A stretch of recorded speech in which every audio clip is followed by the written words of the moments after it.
parle-moi, je viens, je réponds à ton appel.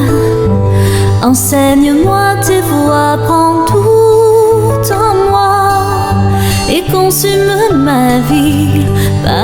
Une fois de plus, bienvenue dans le Seigneur. Et soyons encore les bienvenus dans la présence de notre Dieu. Amen. Lui qui nous accorde la grâce ce matin d'être vivant, de lui apporter l'adoration qu'il mérite.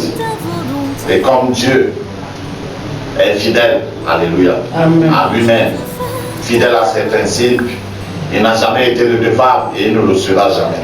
Amen. C'est pourquoi nous en cette phase, ô Dieu nous parle par rapport à ce qu'il a préparé pour nous. Alléluia. Et nous ne saurions oublier de saluer notre chers téléspectateurs qui nous suivent depuis Facebook, dans nos directs, et plus encore ceux qui suivront ce message vidéo sur notre chaîne Ultime Secours des Anges TV. Bien-aimés, le temps que vous disposez, nous vous l'avons déjà dit et nous nous répétons, pour vous rassurer davantage que ce n'est pas une perte de temps. C'est un gain de temps parce que nous croyons que vous le dites à Dieu. Et si c'est donc à Dieu que vous le disposez, c'est plus qu'un gain de temps. Alléluia. Parce que Dieu ne vous le rendra pas à la mesure dont vous lui avez disposé votre temps. Il vous rendra au-delà de cette mesure. Alléluia. Amen. Nous voulons nous remettre entre les mains du Seigneur, lui qui nous, ce matin, d'être présent devant lui et d'avancer dans ce culte de célébration à sa gloire. Qu'il nous accorde encore selon sa grande bonté, sa miséricorde, un cœur et des oreilles de disciples. Alléluia. Amen. Parce que c'est seulement ce genre de cœur qui entend sa parole, se soumet, la garde et la met en pratique. Père éternel, Dieu de bonté et de grâce, en ce matin, nous te sommes infiniment reconnaissants pour le privilège que tu nous donnes devant toi, Père éternel, et d'avancer, Seigneur, dans ce programme jusqu'à ce point, ô Dieu, celui de l'écoute de ta parole. Roi des rois, selon ta grande miséricorde, ta bonté, donne-nous encore un cœur de disciple. Parce que nous en avons besoin, Père éternel, en un temps comme celui-ci, ô Dieu, où l'homme ne veut plus entendre ta parole, ô Père éternel. Comme l'apôtre Paul, Seigneur, avait su bien écrire à son fils Timothée, Seigneur notre Dieu, l'homme n'aime autant les fables, ô Père éternel, que ta parole. Donne-nous un cœur des oreilles de disciples, que nous entendions ta parole, que nous l'acceptions, que nous nous soumettions à elle, au Père éternel, par la mise en pratique de chaque jour. Au nom de Jésus-Christ de Nazareth. Par ce matin, Seigneur, glorifie ton Seigneur. Au nom de Jésus-Christ de Nazareth. On va bien comprendre. Alléluia. Nous allons bien lire au livre de Josué, au chapitre 6.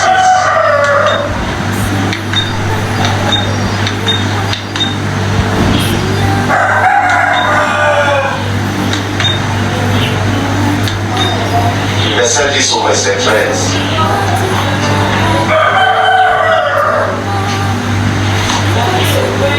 Verset 6, pardon, 10 à 13. Dans la version il est écrit, Josué avait donné cet ordre que vous ne crierez point, vous ne ferez point entendre votre voix, et il ne sortira point un mot de votre bouche, jusqu'au jour où je vous dirai, poussez les cris, alors vous pousserez les cris. Verset 11. L'âge de l'Éternel fit le tour de la ville, et elle fit une fois le tour.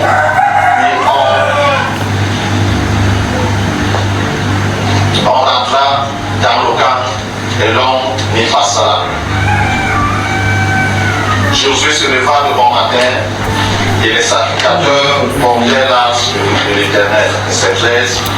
Les 7 sacrificateurs qui portaient les 7 trompettes retentissantes devant l'âge de l'Éternel se mirent en marche et sonnèrent des trompettes. Les hommes armés marchaient devant eux et l'arrière garde suivaient l'âge de l'Éternel pendant la marche au sommet des trompettes. Verset 14. Ils firent une fois autour de la ville le second jour, puis ils retournèrent dans le camp. Ils firent de même pendant 6 jours. Verset 15. Le 7e jour, ils se levèrent le bon matin dès l'aurore et ils firent de même. De la même manière, 7 fois autour de la ville. Ce fut le seul jour où ils firent 7 fois autour de la ville. Verset 16. À la 7e fois, quand les sacrificateurs sonnaient des trompettes, Josué dit au peuple, poussez des cris, car l'Éternel vous a livré la vie. Alléluia. Amen. Nous lisons également dans les Actes des Apôtres, chapitre 10.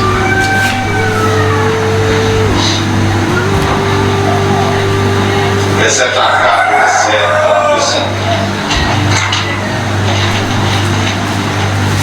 Acte 10, verset 34 à 45. Alors Pierre, ouvrant la bouche, dit en vérité, je reconnais que Dieu ne fait point acception de personne. Mais qu'en toute nation, celui qui le craint et qui pratique la justice lui est agréable. C'est Francis. Il a envoyé la parole aux fils d'Israël en leur annonçant la paix par Jésus-Christ qui est le Seigneur de tous. Vous savez ce qui est arrivé dans toute la Judée après avoir commencé en Galilée à la suite du baptême que Jean a prêché. Verset 38. Vous savez comment Dieu a oint du Saint-Esprit et de force Jésus de Nazareth, qui allait de lieu en lieu, faisant de bien et guérissant tous ceux qui étaient sous l'emprise du diable, car Dieu était avec lui. Nous sommes témoins de tout ce qu'il a fait dans le pays des Juifs et à Jérusalem. Ils l'ont tué en le pendant au bois. Verset 40. Dieu l'a ressuscité le 3e jour et il a permis qu'il apparût non à tout le peuple, mais aux témoins choisis d'avance par Dieu. À nous qui avons mangé et bu avec lui, après qu'il fut ressuscité des morts.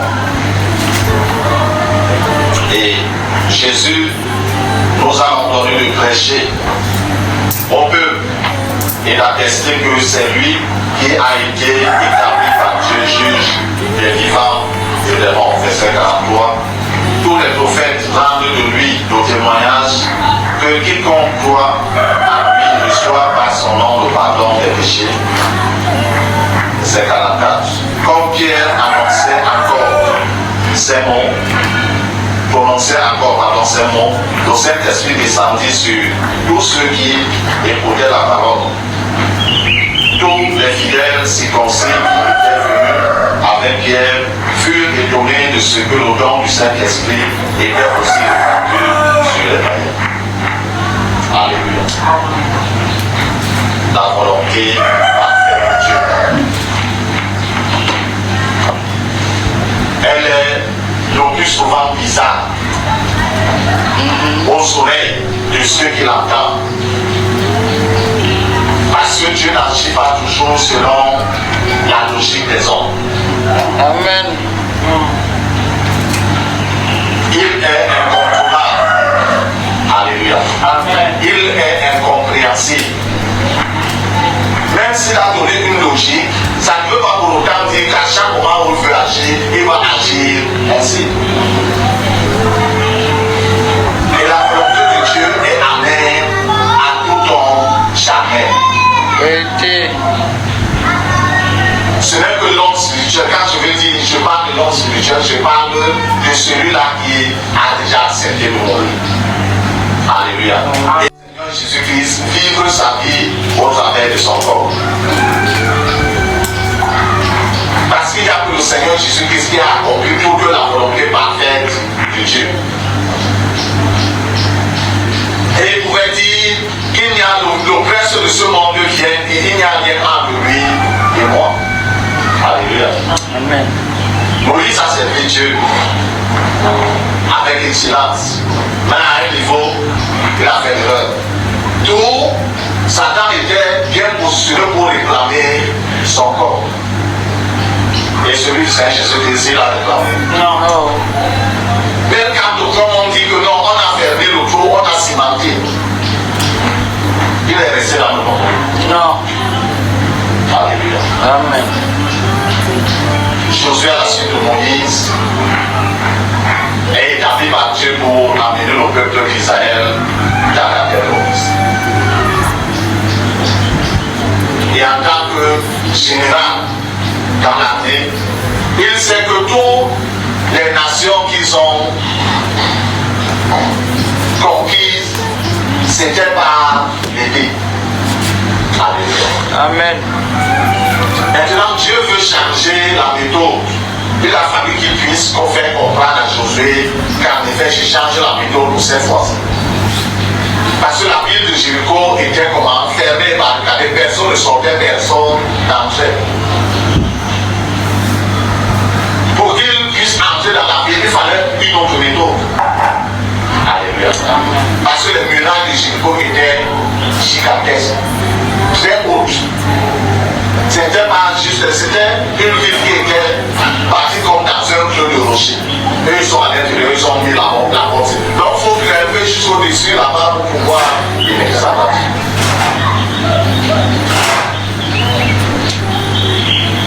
Donc, Dieu fait voir à Josué, le chef de l'armée céleste. Quand Josué voit cette apparition, il s'approche et il pose la question, es-tu pour nous, avec nos ennemis? Il a dit que je ne suis ni pour vous, ni pour vos ennemis, je viens d'arriver. Et il demande à Josué de porter ses sandales. Bref, il donne à Josué l'instruction selon la volonté parfaite de Dieu. Amen.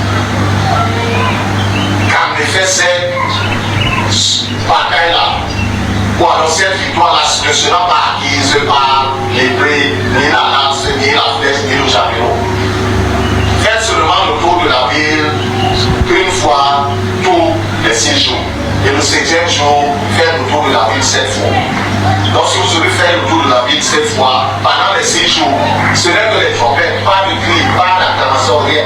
Mais le 7e jour, lorsque le 7e jour, tout sera clôturé, poussez les cris, car Dieu nous a donné. Et Jésus ramène l'information, c'est lui seul qui a des yeux. Il ramène l'information vers le peuple. Et le peuple sait à combien doit être que nous venons de lire. Amen. Amen. Et c'est ce qu'ils ont fait. Et au 7e tour, le 7e jour, lorsqu'ils ont poussé les cris de joie, parce qu'ils étaient dans la volonté parfaite de Dieu, Dieu était les a précédés. Alléluia. Amen. Ça nous fait comprendre que lorsque nous sommes dans la volonté de Dieu, nous ne craignons rien. Amen. Rassurons-nous seulement d'être dans la volonté parfaite de Dieu. Amen. Dieu lui parle les devants de la scène. Et ce qu'il a promis de dire, de faire, il va le faire de manière parfaite. Amen. La ville de Jéricho a été prise. Voilà les murailles qui donnaient l'assurance de la sécurité aux gens de Jéricho se sont écroulées sur terre. Ça veut dire que le chef de l'armée n'était pas seul devant Josué. L'armée, son armée était derrière. Et c'est eux qui ont fait quoi? Écrouler les murailles de Jéricho. Pour que le peuple d'Israël puisse entrer et, bien entendu, finir la bataille physique. Alléluia. Amen. De l'autre côté, tel que nous venons de dire dans les actes. Oui. Oui, je veux faire ta volonté.